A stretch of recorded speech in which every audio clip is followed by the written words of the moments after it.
día de hoy vamos a presentar un breve informe acerca sobre el análisis del recurso de apelación número 64 del año 2022. Bien, antes comenzando, daré una breve introducción para que podamos hablar acerca de este recurso de apelación. Si bien sabemos, un funcionario público tiene el deber de velar por los intereses del Estado, ya sean orientados más que todo a satisfacer el bienestar general y público, ¿no? Por lo que en dicho expediente que será explicado a continuación, no da, o bueno, en todo caso se ve el incumplimiento que se realiza en aquellos funcionarios, ¿no? Como vuelvo a indicar, es el recurso de apelación número 64 del año 2022, donde el 4 de octubre se interpone un recurso de apelación contra la resolución número 4 que fue emitida por la Vocalía de Investigación Preparatoria de la Corte Superior de Justicia de Huaura. Identificación de hechos relevantes. ¿No?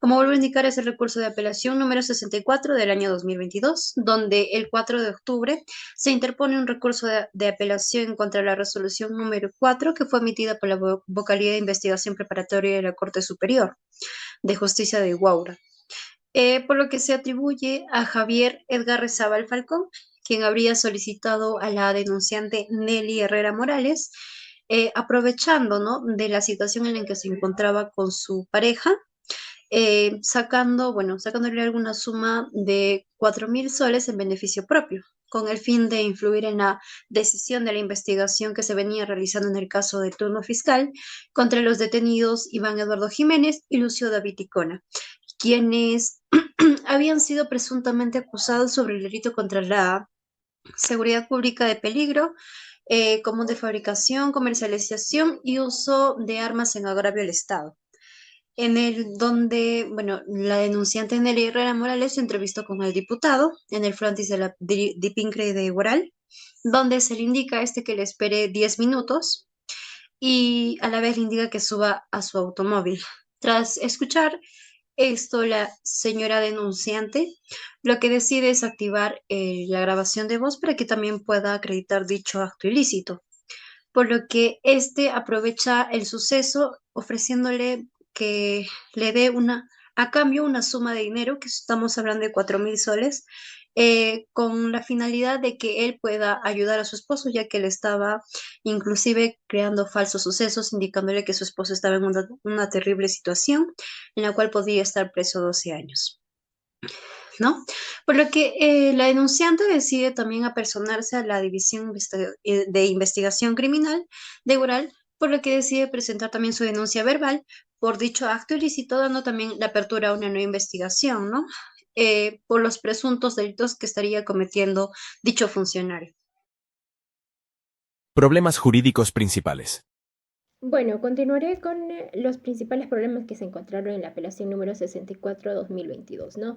Uno de los principales problemas que estaremos encontrando dentro de esta apelación es, el principal, de hecho, es el de comprobar si el recurrente realmente cometió el delito contra la administración pública, es decir, el cohecho pasivo específico y no el de concusión como estaría alegando, ¿no?, en esta presente apelación. Bueno, determinamos el verbo rector. Se encuentra tipificado en el artículo 395 del Código Penal el cohecho pasivo específico, ¿no? El verbo rector es el de solicitar y lo relacionamos exactamente con el hecho específico. Abro paréntesis, que en el trayecto mencionó la situación que es de su pareja, es muy grave, que mañana mismo podría trasladarse a la cárcel y que podría estar por lo menos 12 años en la cárcel. Y aquí exactamente es donde le solicita, para variar su situación legal, la suma de 4.000 soles y que debería entregar como máximo antes de las 20 horas. Ya, por lo tanto, estos mismos hechos son los que representan el caso, ¿no? La acción de solicitar para variar algún tipo de situación legal por el fiscal Javier Edgar Rezábal. Ahora bien, este es un hecho que claramente estaría subsumiendo el delito de cohecho pasivo específico. Gracias. Ahora yo voy a presentar el segundo problema jurídico encontrado en la apelación y la diferencia que existe con el delito de concusión. Con relación al delito de concusión, este es un delito especial de infracción del deber. Solo puede ser cometido por un funcionario servidor público. Su comportamiento va relacionado con el uso indebido del cargo y tiene como fin inducir o obligar a una persona a dar un beneficio patrimonial. Relacionándolo con los hechos que estiman que no es concusión y sí cohecho pasivo específico, es que el recurrente, en su condición de fiscal adjunto provincial, ha solicitado a la denunciante Nelly la suma de 4.000 soles con el fin de influir en la decisión de la investigación que venía conociendo y que se seguía contra los detenidos Iván y Lucio por la presunta comisión del delito contra la seguridad pública. Por otra parte, el segundo problema jurídico va relacionado a las atribuciones en calidad de fiscal. Lo que es objeto de discusión en el caso concreto es si el recurrente tenía capacidad de influir o decidir respecto al asunto sometido a su conocimiento. Esto es, si tenía capacidad de decidir en la investigación seguida en contra de los mencionados detenidos. Por ello, en el presente caso, los hechos impugnados se subsumen en el tipo penal de cohecho pasivo específico, pues la solicitud sí se dio en un tema de investigación por el cual sí tenía conocimiento el recurrente, ya que él era responsable de llevar a cabo las diligencias respectivas conforme a las acciones que eran preliminares que el recurrente habría realizado. Problemas jurídicos secundarios. Como primera pregunta secundaria, ¿cuál es la diferencia entre el delito de cohecho pasivo específico y delito de concusión, que es mencionado en este caso? El cohecho pasivo específico se refiere a la conducta de un funcionario público que solicita, recibe o acepta un soborno a cambio de realizar o abstenerse de realizar un acto relacionado a su cargo. Es decir, que un funcionario público aprovecha su posición de autoridad para obtener beneficios personales y legales. Ahora, la concusión se refiere al delito cometido por un funcionario público que, abusando de su cargo o autoridad, exige o impone a una persona el pago de una cantidad de dinero o cualquier otro beneficio indebido, ya sea para sí mismo o para otro. A diferencia del cohecho pasivo específico, en la concusión no existe necesariamente la entrega de un soborno por parte de un tercero, sino que el funcionario abusa de su posición para obtener un beneficio directamente, ¿no? Como segunda pregunta secundaria, ¿cuál es la diferencia entre cohecho pasivo específico y cohecho activo específico? Cuando hablamos respecto a cohecho activo específico, nos estamos refiriendo a esa conducta de una persona que ofrece, promete o entrega un soborno a un funcionario público con el fin de que realice o se abstenga a realizar un acto relacionado con su cargo. En este caso, la persona que ofrece ese soborno es quien actúa de forma activa para corromper al funcionario público y obtener un beneficio indebido. La principal diferencia entre ambos radica básicamente en el rol que desempeña el funcionario público y la persona que ofrece el soborno, porque en el cohecho pasivo específico, el funcionario público es el receptor del soborno, mientras que en el cohecho activo específico, la persona que ofrece el soborno es quien lleva a cabo la acción corrupta. Bueno, como tercer problema jurídico secundario tenemos qué tipo de actos se consideran como solicitud de donativo, promesa o ventaja en el contexto del delito de cohecho pasivo específico. Ante esto, la Corte Suprema, mediante el recurso de apelación número 4-2018 Lima Sur, se ha pronunciado sobre la configuración típica del delito de cohecho pasivo específico.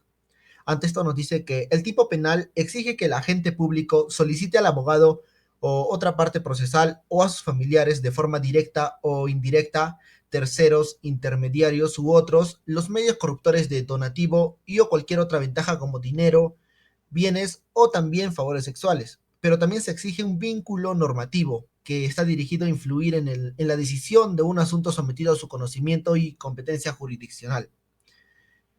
Como cuarto problema jurídico secundario tenemos que si existe un monto mínimo en la dádiva o el beneficio para que se configure el delito de cohecho pasivo específico.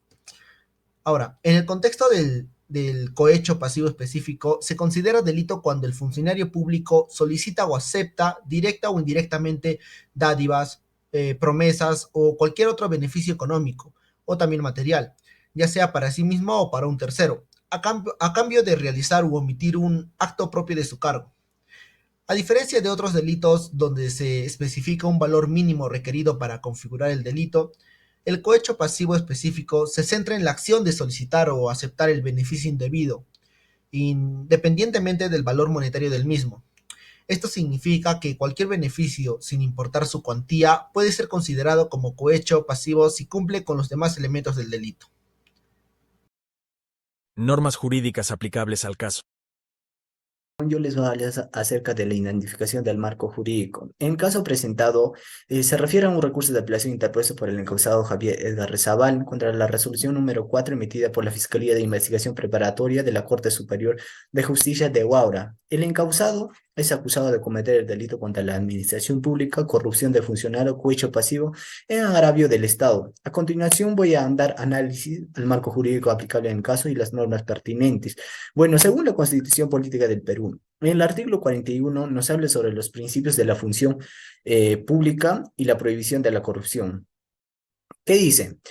Los funcionarios y servidores públicos que señala la ley o que administra o maneja fondos del Estado o de organismos sostenidos por este deben hacer declaración jurada de bienes y rentas al tomar posesión de sus cargos durante su ejercicio y al cesar en los mismos.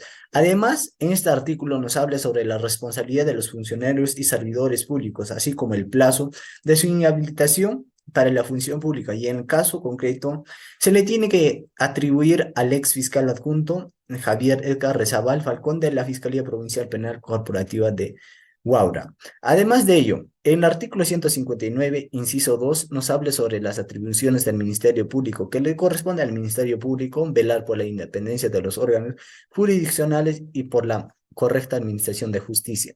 Y el Código Penal, en el artículo 393, nos habla sobre el delito del cohecho pasivo propio, que indica que el funcionario o servidor público que acepta o recibe donativo, promesa o cualquier otra ventaja o beneficio para realizar u omitir un acto en violencia de sus obligaciones, o en el que las acepta a consecuencia de haber faltado a ellas, será reprimido con pena privativa de libertad no menor de 5 ni mayor de 8 años e inhabilitación conforme a los incisos 1 y 2 del artículo 36 del Código Penal y con 180 a 365 días de multa.